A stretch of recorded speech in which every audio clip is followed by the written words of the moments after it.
इस क्लास में हम बात करेंगे रविन्द्रनाथ टैगोर के अनुसार शिक्षा।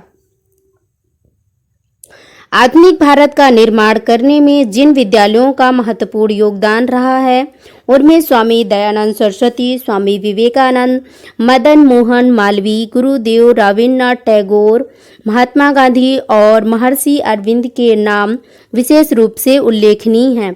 टैगोर ने विश्व भारती की स्थापना करके शिक्षा के क्षेत्र में एक नई विचारधारा का सूत्रपात किया।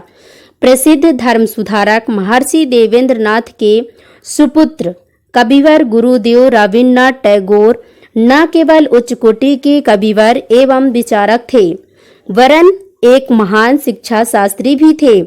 टैगोर का जन्म 6 मई सन 1961 को कोलकाता में हुआ था।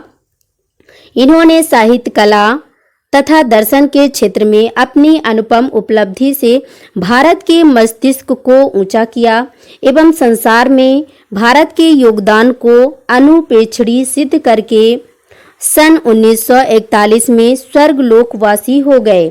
रविन्द्रनाथ टैगोर प्रकृतिवादी थे, किंतु उनका प्रकृतिवाद रूसों के प्रकृतिवाद से भिन्न था और उसने समाज की सभी बुराइयों को जड़ मानकर समाज और सामाजिक जीवन का घोर विरोध किया था।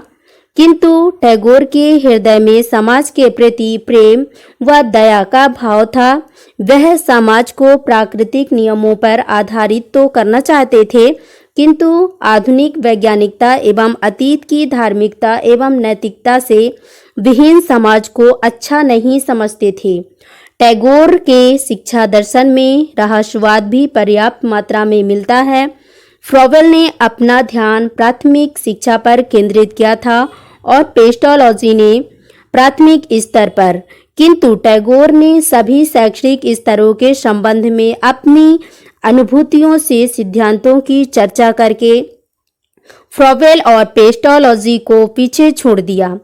टैगोर शिक्षा क्षेत्र में आत्मवादी और उच्च कोटि के मानवतावादी भी माने जाते हैं और मानव व्यक्तित्व की गरिमा से उनका विश्वास था।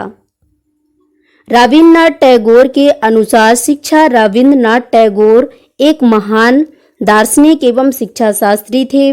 टैगोर की ग्रहण शक्ति इतनी तीव्र थी कि उन्होंने सभी बातों को स्वयं ही ग्रहण कर लिया। उन्होंने पश्चिमी देशों की शिक्षा शास्त्रियों का भी अध्ययन किया और अपनी नवीन शिक्षा पद्धति का प्रयोग अपने संस्थान में ही किया। रविन्द्रनाथ टैगोर जी कहते हैं कि बालक की शिक्षा का माध्यम उसकी मातृभाषा होनी चाहिए। बालकों की शिक्षा नगर से दूर प्रकृति के प्रांगण में होनी चाहिए। बालकों में संगीत, अभिनय तथा चित्रकला की योग्यताओं का विकास किया जाना चाहिए। शिक्षा का सामुदायिक जीवन में घनिष्ठ संबंध होना चाहिए। उन्हें भारतीय समाज एवं संस्कृति का स्पष्ट ज्ञान कराना चाहिए। शिक्षा प्राप्त करते समय बालक को स्वतंत्रता प्रदान की जानी चाहिए।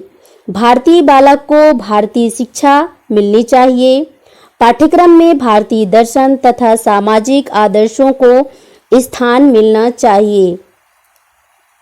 शिक्षा द्वारा बालकों के जन्मजात शक्तियों का विकास करके उनके व्यक्तित्व का सर्वांगीण एवं सामंजस्यपूर्ण विकास करना चाहिए।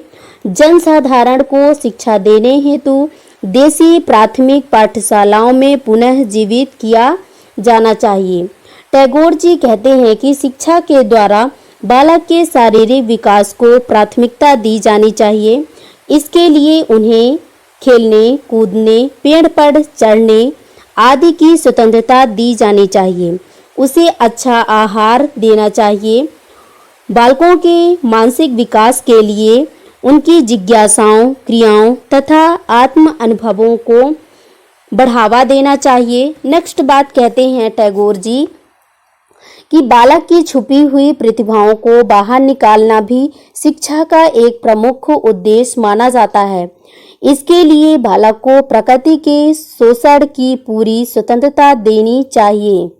हर बालक के अंदर कुछ नैसर्गिक सृजनशीलता पाई जाती है।